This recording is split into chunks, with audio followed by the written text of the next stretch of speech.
منہ پہ داڑھی نہیں ہے، سود کا کاروبار کرے گا، میلاد منا کے بولے گا میں عاشق رسول ہوں۔ ارے کمبخت اماں کا عاشق نہیں ہوا، نبی کا عاشق کیسا ہوتا رہے؟ وہی میں بول رہا ہوں، کوٹ ٹائم چھوٹ نہیں رہا ہے، یہ عاشق رسول ہے۔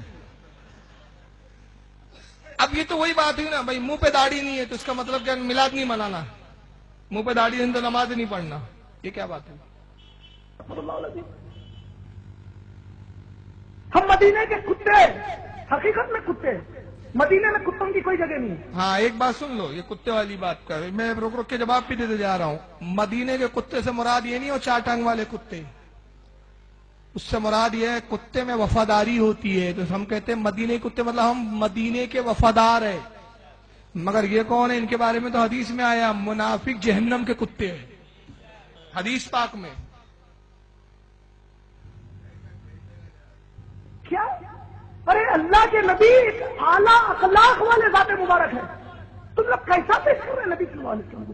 روڈوں پر نعرہ تکبیر اللہ اکبر، غیر مسلمان پریشان ہے، کیا ہو رہا ہے؟ یہ ہمارے دیکھو صحیح بولا اس نے، آپ نے جملہ جچ ہی نہیں کیا، سننے لگا رہے نعرے تکبیر، غیر مسلم پریشان ہے، پریشان کون ہے؟ غیر مسلم۔ ارے ہندو پریشان نہیں ہے، وہ تو استقبال کرتے ہمارے جلوسوں کا، وہ پریشان نہیں ہے، وہ تو خوش ہوتے ہیں، استقبال کرتے ہیں۔ لیڈر دیکھیں گے آپ نے، بڑے بڑے لیڈر اسٹیج لگا کے پھول ڈالتے رہتے ہیں آپ پر، وہ پریشان نہیں ہے، ہندو پریشان نہیں ہے، غیر مسلم۔ صحیح تو بول رہا ہے، وہ پریشان ہے، برابر ہے۔ نبی کا پیغام ہے، ایسا ہمارے نبی نے کیا۔ کیا کہتے ہیں نبی صلی اللہ علیہ وسلم؟ جس کے عمل سے اس کا پڑوسی تکلیف میں ہے وہ ہم میں سے نہیں ہے۔ تم شہر میں تکلیف دے رہے ہو، کتنا پیسہ برباد کر رہے ہیں، اب سنو یار، کتنا پیسہ برباد کر رہے ہیں۔ اتنے پیسوں میں میرے کئی نوجوان مسلمان بھائی اور بہنیں آئی اے ایس اور آئی پی ایس کا ایگزام لکھ سکتے ہیں۔ اگر تم اس قوم کو پڑھا لکھا کر آئی A S I P S بناتے، بڑے بڑے اسلام مسلم کالجز میں جو لاکھوں کا ڈونیشن ہے، اس پیسے سے نبی کی محبت میں وہ ڈونیشن دیتے، آج کئی مسلمان ڈاکٹرز اور ایجوکیٹڈ بن جاتے ہیں۔ یہ بڑا خوش فریب نعرہ ہے، بس اب رک جائیں یار، یہ وہابی کا آخری ہتھیار۔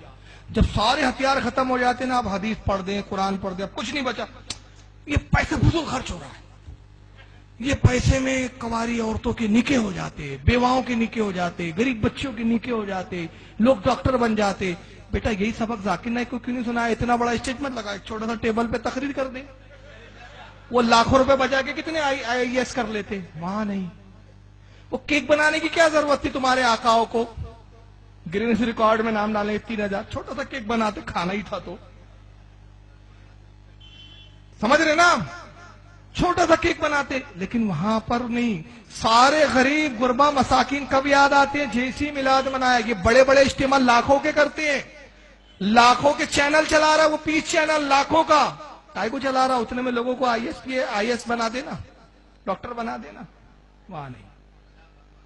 لیکن ایک بات بتاؤں، خدا کی قسم میں اپنے تجربے کی بنیاد پر کہہ رہا ہوں، آپ اپنی کمیٹی کا جائزہ لو، میری سنی حنفی آرگنائزیشن کا بھی میں نے جائزہ لیا، اور ہر تنظیم کا جائزہ لو، ہر سال میلاد منانے میں اضافہ، اور اس کی وجہ کیا ہے؟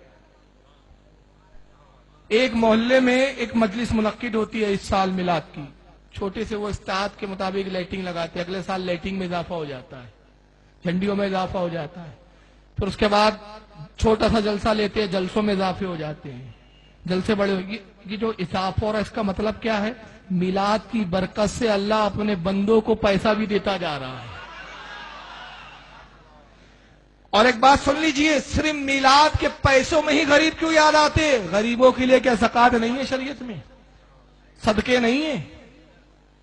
اجتماعی شادیاں ہمارے ہاں ہوتی ہے، ہم اجتماعی شادی بھی کرتے ہیں، ہر فنڈ کے الگ الگ حصے ہوتے ہیں۔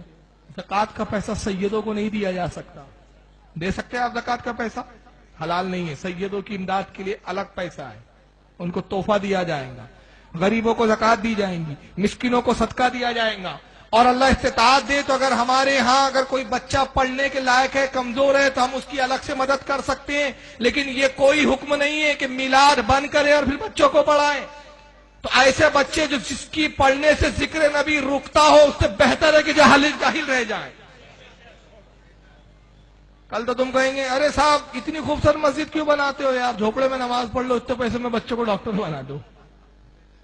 چلیے بھائی ان کو پیسوں کی بڑی فکر ہے، آئیے یہی سبق اپنے آقاؤں کو کیوں نہیں سکھایا؟ چنانچہ 31 دسمبر کو گزشتہ سال، اب اس سال کیا گل کھلانے والے معلوم نہیں نجد کی اولادیں، گزشتہ سال 31 دسمبر کو کیا نام ہے اس برج کا، برج خلیفہ جو دنیا کا سب سے بڑا ٹاور ہے، یہ دنیا کا سب سے بڑا ٹاور ہے، یہ برج خلیفہ میں پٹاخوں کا شو ہوا۔ 31 دسمبر کو نئے سال کا انہوں نے جشن منایا ان نجد کی اولادوں نے، سمجھ رہے آپ کس کا جشن منایا؟ 31 دسمبر جو عیسائیوں کا نیا سال ہے، یعنی عیسائیوں کا نیا سال تو منانا ان کے جائز ہے، لیکن نبی کی آمد کا جشن منانا حرام ہے۔ اب برج خلیفہ پہ کئی گھنٹوں اتنے بڑے پٹاخوں کا وہ ہوا شو، گرینس ورلڈ ریکارڈ میں نام ہوا، اربوں خربوں روپے کے پٹاخے اڑا دیے انہوں نے، اربوں خربوں روپے کے، جس کی کوئی گنتی، ملینز روپے اس پر صرف ہوئے، اور ورلڈ ریکارڈ بک میں ان کا نام درج کیا گیا کہ اتنا بڑا جشن 31 دسمبر کو آج تک کسی قوم نے نہیں منایا، ہمارے ہی چمچوں نے منایا ہے، ہماری نسل، عیسائیوں کی تو نسل ہے کم بخت، مگر کسی اہل حدیث، کسی دیوبندی کی ماں نے جنا نہیں کہ اس کا منہ کھلتا 1 سال ہو گیا اور کہتے کہ جناب یہ 31 دسمبر کی آمد منانا فرض واجب تھا، اتنے پیسہ بم پہ کیوں خرچ کیا صاحب، اتنے پیسوں میں بچے قوم کے پڑھ لیتے، تب ہوش نہیں۔ تبلیغی جماعت کو کروڑوں روپے فنڈ آ رہے ہیں، جماعت لے جاؤ بیٹا 40 دن کے چلے چھٹی کاٹو، وہاں وہ پیسہ بچوں کی پڑھائی کے لیے نہیں آ رہا، سارا پیسہ ان کو بچوں کی پڑھائی کے لیے صرف میلاد النبی میں نظر آتا ہے۔ اجتماع کرتے بڑے بڑے پکے پخانے بناتے ہیں، وہاں پیسہ بچانے کی فکر نہیں ہے۔ اب آئیے وہ اس کی جھلک دیکھیں، میں صرف جھلک دکھا رہا ہوں، کافی گھنٹے شو چلا ہے کہ اتنا پیسہ پھونکا انہوں نے بموں کے نام پر کہ گرینس ورلڈ ریکارڈ میں اس کا نام آیا، ملینز روپے خرچ کر ڈالے، دیکھیے اس کی ایک جھلک۔